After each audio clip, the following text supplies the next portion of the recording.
Allez, Tino, allez! Allez, mon grand! Allez, mon grand! Allez, mon grand! T'es grand aujourd'hui! T'es grand! Et il va franchir la ligne d'arrivée dans quelques instants. Je vais déclencher mon chronomètre. Il est tout heureux, c'est une victoire fantastique et celle qui remporte son leader aujourd'hui. À l'instinct, Julien Lafilippe, Patrice et Julien, c'est grandiose, c'est génial au panthéon des plus grands coureurs de l'histoire. Incroyable, c'est posté ici au sommet. Eddy Merckx qui va donc remporter cette 14e étape.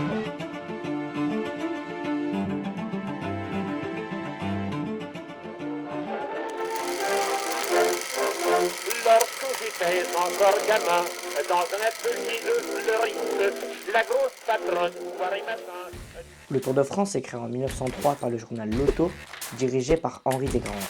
Dès la première édition de ce qui deviendra plus tard la plus grande course cycliste du monde, l'événement connaît un certain succès populaire.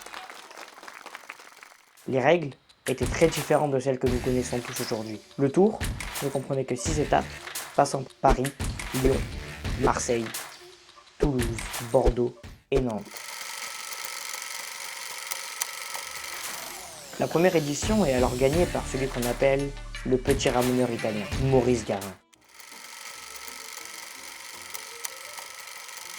Il naît en 1871 dans la petite commune italienne francophone de la vallée d'Aoste. Il est naturalisé français en 1901.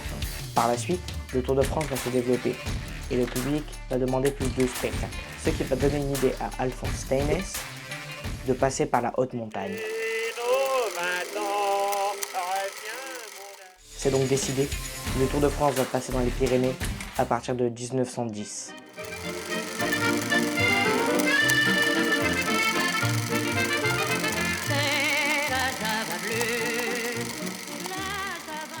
Lors de cette édition, le Tour va passer par 11 cols des Pyrénées. Mais en 1914, le développement du Tour va marquer un coup d'arrêt net.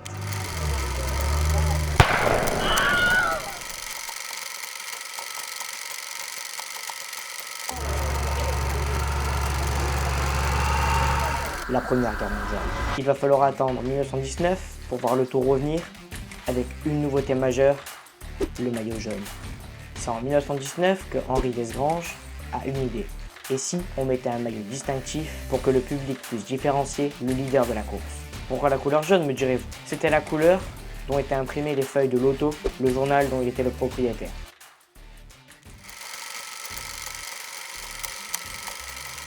Faisons maintenant un petit bond dans le temps pour nous retrouver aux années d'après-guerre. Le Tour de France renaît dans la difficulté à la fin de la Seconde Guerre mondiale sous l'impulsion de Jacques Godet et Félix Lévitan. La formule des équipes nationales, créée quelques années auparavant, est maintenue. Le principe est tout simple, chaque coureur court pour sa nation. Ce format du Tour sera gardé jusqu'en 1960. Les années 1960 vont être marquées par d'énormes champions, comme Louison Bobet ou encore Fausto Coppi. Mais c'est en 1964 que le public va se transcender. Pour le duel entre Raymond Poulidor et Jacques Anquetil. Ce nom résonne sans doute dans vos esprits. C'est l'un des coureurs cyclistes préférés des Français. Il naît en 1936. Il est tristement appelé l'éternel second. Il participe au Tour de France entre 1962 et 1976. Il n'a jamais gagné ni porté le maillot jaune, malgré le fait qu'il détienne le nombre record de podiums, 8 podiums sur le Tour de France. Il reste à ce jour encore l'un des plus grands chouchous du public français. Cette année marque un tournant dans l'histoire du Tour de France. Le premier passage en direct à la télé. Les téléspectateurs vont avoir le droit à un direct grâce à une caméra posée au sommet de l'Olympus. Dès le début des années 1980, le Tour rentre dans une sorte de mondialisation. Le Tour de France s'internationalise, tant au niveau des équipes que des coureurs qui y participent. Des coureurs cyclistes du monde entier veulent maintenant participer au plus grand événement cycliste du monde. Malheureusement, comme dans de très nombreux sports, le dopage fait partie du cyclisme. L'affaire Festina en 1998 marque un tournant dans la vision du dopage par le grand public. La pratique du dopage généralisée dans le peloton apparaît au grand jour. Et l'image du Tour est constamment ternie par de nombreuses affaires durant les années 2000. Yes or no? Did you ever take banned substances to enhance your cycling performance? Yes. Avec un point d'orgue, avec les aveux de Lance Armstrong, qui se voit retirer ses 7 victoires sur le Tour de France entre 1999 et 2005.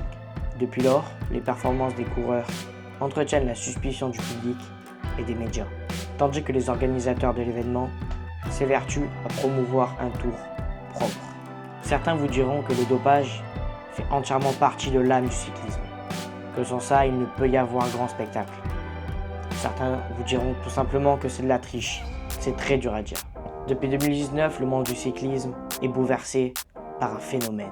Tadej Pogačar, Jonas Vingegaard, c'est Tadej Pogačar qui s'impose. Au sommet, victoire de Tadej Pogačar. Au col du Portet, il la voulait, deuxième victoire d'étape sur ce Tour de France. Tadej Pogačar. J'aurais pu vous parler sans doute de celui qui est son plus grand rival, Jonas Vingegaard. Ou alors, j'aurais pu vous parler de Romain Bardet, Julien Lafilippe, Thibaut Pinot. Des dizaines et des dizaines de coureurs ont marqué l'histoire du Tour de France. Mais il reste celui qui m'a le plus marqué. Il est né en 1998 en Slovénie. En 2020, il devient le premier Slovène vainqueur du Tour de France. Et à 22 ans, il devient aussi le plus jeune coureur à gagner le Tour depuis 1904. Exploit qui réitérera l'année suivante.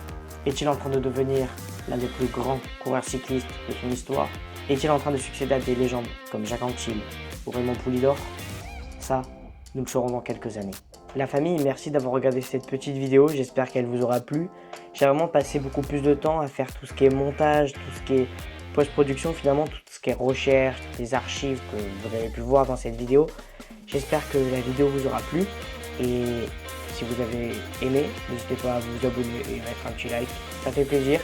Et nous on se retrouvera prochainement pour une prochaine vidéo. C'est les grandes vacances, c'est promis, il y aura plein de vidéos qui vont arriver sur la chaîne.